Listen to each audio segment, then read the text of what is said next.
क्या आपको लगता है कि आप टाइम और स्पेस को समझते हैं? टाइम, स्पेस और यूनिवर्स के बारे में ये शॉकिंग फैक्ट्स आपको अपनी हर जानकारी पर सवाल उठाने के लिए मजबूर कर देंगे। हम कुछ सबसे गहरे सवालों पर बात करने वाले हैं, जिन्होंने सदियों से इंसानियत को हैरान कर रखा है। लाइट की स्पीड से लेकर ब्लैक होल के होने तक हम कॉस्मोस को एक्सप्लोर करेंगे और इसके राज खोलेंगे। तो तैयार हो जाइए, स्पेस कैडेट्स, और कॉस्मोस के जरिए एक शानदार जर्नी के लिए तैयार हो जाइए। चलिए नॉलेज की इस खोज में एक साथ आगे बढ़ते हैं। बताओ, लाइट की स्पीड लिमिट क्यों होती है? ठीक है दोस्तों, चलो लाइट की स्पीड के बारे में बात करते हैं। ये कॉस्मिक स्पीड लिमिट है जो 2,99,792 किलोमीटर प्रति सेकंड पर मापी गई है। ये एक सेकंड में पृथ्वी के 7.5 चक्कर लगाने जैसा है। आइंस्टीन की रिलेटिविटी की थ्योरी इसे समझाती है। स्पेस और टाइम एक कॉस्मिक डांस में एक दूसरे से जुड़े हुए हैं। जैसे जैसे आप लाइट की स्पीड के करीब पहुंचते हैं, टाइम धीमा हो जाता है। लाइट की स्पीड पर टाइम रुक जाता है। इससे तेज जाने के लिए आपको स्पेस टाइम को तोड़ना होगा।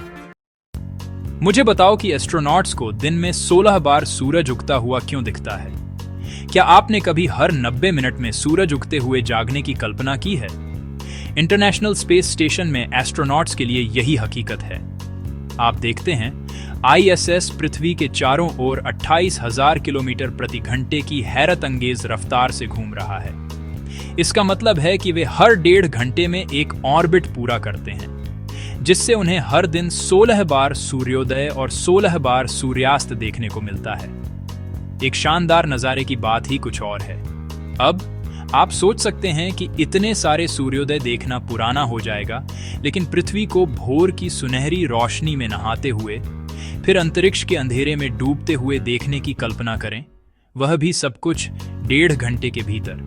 यह हमारे ग्रह की लुभावनी सुंदरता और भव्य यूनिवर्सीय टेपेस्ट्री में हमारी जगह की एक लगातार याद दिलाता है। और कौन जानता है, शायद एक दिन आपको खुद इसका अनुभव करने को मिलेगा। बताइए, सूरज जलता क्यों नहीं? सूरज, हमारा अपना तारा, अरबों सालों से चमक रहा है। लेकिन क्या आपने कभी सोचा है कि यह रोशनी कैसे बनाए रखता है? ऐसा नहीं है कि उसके पास ऊपर लकड़ी का कोई अनंत भंडार है ना? सूरज असल में पारंपरिक अर्थों में जल नहीं रहा है।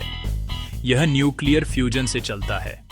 हाइड्रोजन परमाणु हीलियम में मिल जाते हैं, जिससे ऊर्जा निकलती है। इसे एक विशाल यूनिवर्सीय प्रेशर कुकर की तरह समझें। यह प्रक्रिया अविश्वसनीय रूप से कुशल है, लेकिन लगभग 5 अरब सालों में सूरज का हाइड्रोजन खत्म हो जाएगा। यह अंततः बुझ जाएगा। लेकिन वह भविष्य की पीढ़ियों के लिए एक समस्या है। बताओ, कुछ तारे सुपरनोवा के रूप में क्यों फटते हैं? अब एक तारे के खत्म होने के सबसे शानदार तरीके के बारे में बात करते हैं। एक सुपरनोवा। ये कॉस्मिक धमाके ब्रह्मांड में सबसे शक्तिशाली घटनाओं में से कुछ हैं, जो कुछ समय के लिए पूरी आकाश गंगाओं को भी फीका कर देते हैं। लेकिन इन तारों वाली आतिशबाजी का कारण क्या है? दरअसल यह सब एक तारे के जीवन चक्र पर निर्भर करता है। आप देखें, तारे गुरुत्वाकर्षण के बीच एक लगातार लड़ाई में होते हैं, जो उन्हें अंदर की ओर कुचलने की कोशिश करता है, और उनके कोर में परमाणु संलयन से बाहर की ओर प्रेशर होता है। एक तारे के अधिकांश जीवन के लिए ये बल संतुलन में रहते हैं, लेकिन जब एक विशाल तारे का ईंधन खत्म हो जाता है, तो कोर अपने ही गुरुत्वाकर्षण के तहत ढह जाता है, जिससे एक शॉकवेव पैदा होती है, जो तारे को एक शानदार विस्फोट में फाड़ देती है। ये सुपरनोवा न केवल शानदार प्रकाश शो हैं, बल्कि ब्रह्मांड के विकास में भी महत्वपूर्ण भूमिका निभाते हैं। वे तारे के कोर में बने भारी तत्वों को अंतरिक्ष में बिखेरते हैं, जिससे प्लैनेटों और यहाँ तक कि जीवन के लिए भी ब्रह्मांड में बीज बोए जाते हैं। बताओ, हम समय को 60 मिनट के घंटों में क्यों गिनते हैं? कभी सोचा है कि हम 1 घंटे को 60 मिनट में और 1 मिनट को 60 सेकंड में क्यों बांटते हैं? क्यों ना कुछ और आसान, जैसे 100 जैसा कोई अच्छा गोल नंबर? खैर, आप हमारी टाइम कीपिंग सिस्टम के लिए प्राचीन बेबीलोनियों को धन्यवाद दे सकते हैं। दरअसल बेबीलोनियों को 60 नंबर से खास लगाव था। उन्होंने गणित और खगोल विज्ञान के लिए एक सेक्सजेसिमल सिस्टम का इस्तेमाल किया, जिसका मतलब है कि उन्होंने अपनी गणना 10 के बजाय 60 पर आधारित की, जैसा कि हम आज करते हैं। 60 ही क्यों? खैर, यह 2 से विभाज्य है, 3, 4, 5, 6, 10, 12, 15, 20 और 30, जिससे यह चीजों को बांटने के लिए एक बहुत ही उपयोगी संख्या बन जाती है। और अनुमान लगाओ क्या टाइम कीपिंग पर उनका प्रभाव बना रहा। तो अगली बार जब आप घड़ी देख रहे हो, याद रखें कि आप हजारों साल पुरानी एक प्रणाली को देख रहे हैं, बेबीलोनियों के 60 नंबर के प्रति आकर्षण की विरासत। बताइए, ब्लैक होल अदृश्य क्यों होते हैं? ब्लैक होल, जो अंतरिक्ष की गहराइयों में छिपे हुए खगोलीय राक्षस हैं, स्पेस टाइम के ऐसे क्षेत्र हैं जहां ग्रेविटी इतनी मजबूत होती है कि कुछ भी, यहां तक कि रोशनी भी, उनकी पकड़ से बच नहीं सकती। लेकिन अगर वे अदृश्य हैं, तो हमें कैसे पता चलता है कि वे वहां हैं? खैर, सिर्फ इसीलिए कि हम उन्हें सीधे नहीं देख सकते, इसका मतलब ये नहीं है कि वे ब्रह्मांड पर अपनी छाप नहीं छोड़ते। असल में उनकी जबरदस्त ग्रेविटी कुछ बहुत ही खास निशान बनाती है। उदाहरण के लिए, जब कोई पदार्थ ब्लैक होल में गिरता है, तो यह सुपरहीटेड गैस और धूल की एक घूमती हुई डिस्क बनाता है, जिसे अक्रीशन डिस्क कहते हैं। ये डिस्क अविश्वसनीय रूप से चमकदार एक्स-रे उत्सर्जित कर सकती है, जिसे खगोलविद पता लगा सकते हैं। इसके अलावा ब्लैक होल स्पेस टाइम के ताने बाने को ही विकृत कर सकते हैं, जिससे उनके पास से गुजरने वाली रोशनी का रास्ता मुड़ जाता है। यह प्रभाव, जिसे ग्रेविटेशनल लेंसिंग के नाम से जाना जाता है, दूर की वस्तुओं की कई इमेज बना सकता है, जिससे ब्लैक होल की एग्जिस्टेंस का पता चलता है। बताइए, मरकरी में इतना ज्यादा टेम्परेचर क्यों होता है? मरकरी हमारे सोलर सिस्टम का सबसे छोटा प्लैनेट है, जो एक्सट्रीम टेम्परेचर वाली दुनिया है। यह दिन के समय बहुत गर्म होता है, जिसका टेम्परेचर 800 डिग्री फ़ारेनहाइट या 430 डिग्री सेल्सियस तक पहुंच जाता है। लेकिन रुकिए, यह और भी अजीब है। रात में टेम्परेचर -290 डिग्री फ़ारेनहाइट या -180 डिग्री सेल्सियस तक गिर जाता है, जिससे यह हमारे सोलर सिस्टम के सबसे ठंडे स्थानों में से एक बन जाता है। तो यहाँ क्या हो रहा है? टेम्परेचर में इतना बड़ा फर्क क्यों? दरअसल इसकी वजह मरकरी का न के बराबर एटमॉस्फेयर है। धरती के उलट, जहाँ गर्मी को रोकने के लिए हवा की एक आरामदायक चादर है, मरकरी का एटमॉस्फेयर इतना पतला है कि यह लगभग न के बराबर है। अपने टेम्परेचर को कंट्रोल करने के लिए एटमॉस्फेयर न होने की वजह से मरकरी दिन के समय सूरज की रेयों में बेक होता है और रात में अपनी सारी गर्मी स्पेस में छोड़ देता है। ये एक कॉस्मिक ओवन की तरह है, जो लगातार ब्रॉयल और फ्रीज के बीच स्विच करता रहता है। मुझे बताओ कि वैज्ञानिक दूसरे प्लैनेटों पर पानी क्यों खोजते हैं? ब्रह्मांड के विशाल विस्तार में वैज्ञानिक पृथ्वी के बाहर जीवन के साइनों की लगातार तलाश कर रहे हैं, और अलौकिक जीवन की अपनी खोज में पानी सबसे जरूरी है।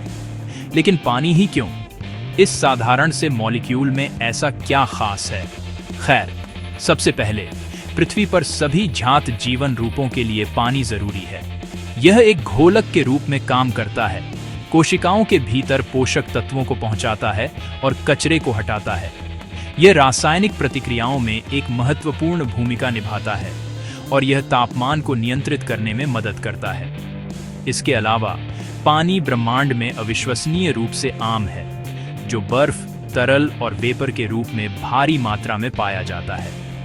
तो यह मानना तर्कसंगत है कि अगर कहीं और जीवन मौजूद है, तो वह भी पानी पर निर्भर रहने के लिए विकसित हुआ होगा। बेशक किसी दूसरे ग्रह पर पानी मिलने से जीवन की एग्जिस्टेंस की गारंटी नहीं मिलती, लेकिन यह संभावनाओं को काफी बढ़ा देता है। यह आशा की किरण है, एक संकेत है कि जीवन के लिए जैसी स्थितियां हम जानते हैं, वे ब्रह्मांड में कहीं और भी मौजूद हो सकती हैं। बताओ, टाइम ट्रैवल थ्योरी में पॉसिबल क्यों है? टाइम ट्रैवल, जो साइंस फिक्शन का एक हिस्सा है, उसने सदियों से इंसानों के मन को मोह रखा है। लेकिन क्या यह सिर्फ एक कल्पना है, या यह साइंटिफिक रियलिटी पर आधारित हो सकता है? आइंस्टीन की थ्योरी ऑफ रिलेटिविटी के हिसाब से टाइम एब्सोल्यूट नहीं है, बल्कि ऑब्जर्वर के फ्रेम ऑफ रेफरेंस से रिलेटिव है। टाइम ग्रेविटी और वेलोसिटी से इफेक्ट हो सकता है। उदाहरण के लिए, ज्यादा ग्रेविटेशनल फील्ड में टाइम धीमा हो जाता है, इसे ग्रेविटेशनल टाइम डायल्यूशन कहते हैं। जैसे ही कोई ऑब्जेक्ट लाइट की स्पीड के करीब पहुंचता है, उस ऑब्जेक्ट के लिए टाइम धीमा हो जाता है। इसे टाइम डायल्यूशन कहते हैं। थ्योरी में लाइट के करीब की स्पीड से ट्रैवल करना या तेज ग्रेविटी में जाना टाइम ट्रैवल को पॉसिबल कर सकता है। बताइए, मून का कोई एटमॉस्फेयर क्यों नहीं है? हमारा सेलेसियल साथी मून एक बंजर जगह है जहां हवा, पानी और लाइफ नहीं है। लेकिन क्या आपने कभी सोचा है कि मून में वो आरामदायक एटमॉस्फेयर क्यों नहीं है जो हमें अर्थ पर मिलता है? तो ये सब ग्रेविटी की वजह से है। देखिए, एक सेलेसियल बॉडी की ग्रेविटी यह तय करती है कि वह एटमॉस्फेयर को कितनी देर तक रोक सकती है। अर्थ अपनी रिलेटिवली स्ट्रॉन्ग ग्रेविटेशनल पुल के साथ एक थिक एटमॉस्फेयर को बनाए रख सकती है। हालांकि मून अर्थ से बहुत छोटा है और इसकी ग्रेविटी बहुत कम है। दरअसल इसकी ग्रेविटी अर्थ की तुलना में लगभग 6 गुना कम है। इस कमजोर ग्रेविटेशनल पुल का मतलब है कि मून में एटमॉस्फेयर को बनाए रखने के लिए पर्याप्त ओम्फ नहीं है। मून के बनने के दौरान जो भी गैसें मौजूद रही होंगी वो बहुत पहले ही स्पेस में निकल गई होंगी, जिससे एक बंजर, हवा रहित दुनिया पीछे रह गई। देखने के लिए धन्यवाद। अगर आपको यह वीडियो पसंद आया है तो इसे लाइक, सब्सक्राइब करना न भूलें और ऐसे ही मजेदार कंटेंट के लिए बेल आइकॉन दबाएं। अगली बार मिलते हैं। हमने यूनिवर्स के कुछ सबसे दिलचस्प रहस्यों को एक्सप्लोर किया है, स्पीड ऑफ लाइट से लेकर टाइम ट्रैवल की पॉसिबिलिटी तक। लेकिन याद रहे, ब्रह्मांड अनसुलझे सवालों से भरा है जो आप जैसे क्यूरियस माइंड्स का इंतजार कर रहे हैं। तो एक्सप्लोर करते रहें, सवाल पूछते रहें और तारों को देखते रहें। ब्रह्मांड विशाल और आश्चर्यों से भरा है और डिस्कवर करने के लिए हमेशा कुछ नया होता है।